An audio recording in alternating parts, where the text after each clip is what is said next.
Anies Baswedan cerdas, sudah jelas. Tak bisa dibantah karena sudah terlihat jejaknya sejak sekolah. Sekolahnya pun juga jelas, berijazah.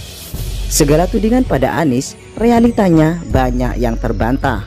Jakarta damai, tak ada kerusuhan Suriah seperti yang dituduhkan. Terasa sekali, semua pendukung tokoh yang dijagokan sebagai capres menyerang Anies Baswedan.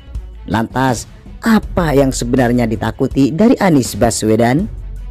Terasa sekali aroma ketakutan pada Anies mendapat dukungan di Pilpres 2024 nanti. Padahal Anies katanya tak bisa kerja dan hanya bisa memoles kata. Kelebihan bayar di-up seolah itu peristiwa hukum yang final salah. Semuanya bermuara pada ketakutan yang berimbas kebencian. Saat ini Anies Baswedan memang tampak banyak mendapat perhatian.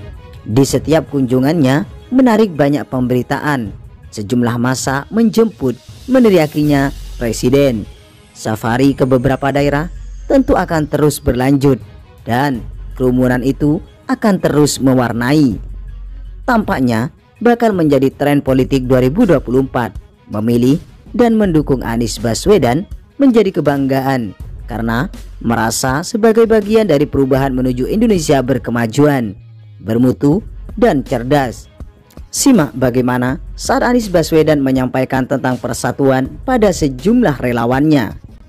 Buat semuanya para relawan, mari kita pastikan bahwa kita bukan rombongan yang memecah belah, kita rombongan yang mempersatukan.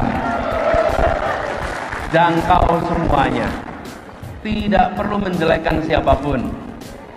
Bapak Ibu sekalian, yang menjelekkan itu biasanya sedang jelek Bapak Ibu. Ya, kalau yang sudah baik tidak perlu menjelekkan yang lain, tunjukkan kebaikannya. Betul? Ya. Lah kalau sudah baik buat apa menjelekkan? Kalau baik tinggal tunjukkan kebaikannya. Kenapa kalau bicara positif? Ya memang karena insya Allah kitanya positif. Kalau yang bicara negatif berarti dia sedang negatif. Betul sekalian? Jadi pesan saya nih buat seluruhnya relawan, jangan terbawa ikut-ikutan menjelekan. Bila kita dijelekan, jawab assalamualaikum, gitu saja. Ya, tidak usah khawatir. Dan sampaikan pada semua bahwa kita ingin bersatu, kita ingin bekerja bersama, dan ini adalah ikhtiar untuk semuanya. Satu, jangan menjelekan siapapun, jangan mengirim pesan yang negatif. Yang kedua, bawa rekam jejak. Dan jangan pernah ikut-ikutan menyebarkan hoax. Kita tunjukkan perjuangan kita adalah perjuangan bebas dari hoax. Perjuangan yang membawa pesan-pesan yang kredibel, pesan-pesan yang bisa dipercaya. Itulah yang ingin kita bawa sama-sama. Lalu pesan berikutnya untuk semuanya, mari kita jangkau semua. Lupakan peta masa lalu, lupakan pemilu, pilkada, apapun yang pernah terjadi. Kita sekarang sama-sama ingin membangun Indonesia lebih baik dan semua diajak untuk berada dalam barisan ini. Namun demikian, tetap saja Anies menjadi sasaran kebencian. Soal pertemuan di G20, sebuah foto diedit berwajah Anies, kemudian disebar ke media sosial oleh pendukung Ganjar. Narasinya, Anies datang ke Bali, katanya tidak diundang. Anies tidak menjadi pembicara, hanya ada di belakang. Menarik pemaparan seorang pria yang viral di media sosial soal kehadiran Anies Baswedan di Bali ini. Saya sebenarnya lagi males sih nanggapi konten-konten kayak gini, tapi gemes juga karena terlalu banyak gitu. Orang-orang yang pikirannya itu dangkal dungu, nggak jelas, isinya cuma ketawa-ketawa kayak orang stres gitu loh. Yang bilang Pak Anies itu menghadiri G20, diundang ke G20 itu siapa? Nggak mungkin juga Bapak, karena beliau bukan kepala negara. Yang wajib hadir dan kelihatan gagah di sana tentu Pak Jokowi. Mau bagaimanapun kualitas beliau, beliau yang harus hadir, bukan Pak Anies. Kita bangga karena beliau bisa hadir di acara side event B20 dan itu bukan acara sembarangan juga. Itu bukan semacam kuliah tamu biasa gitu atau seminar proposal mahasiswa yang siapapun bisa hadir.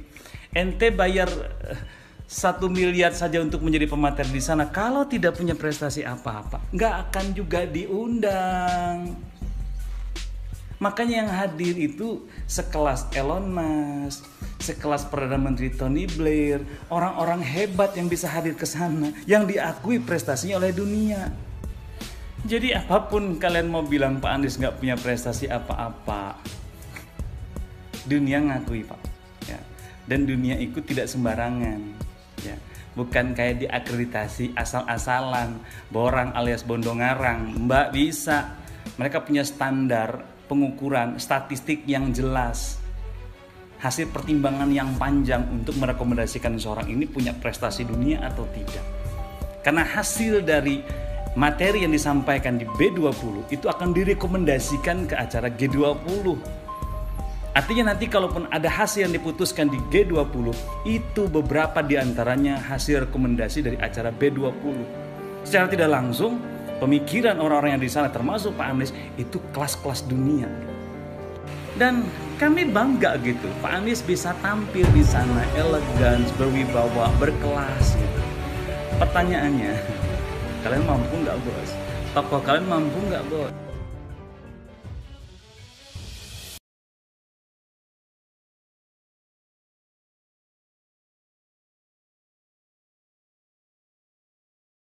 Jangan lupa subscribe ya.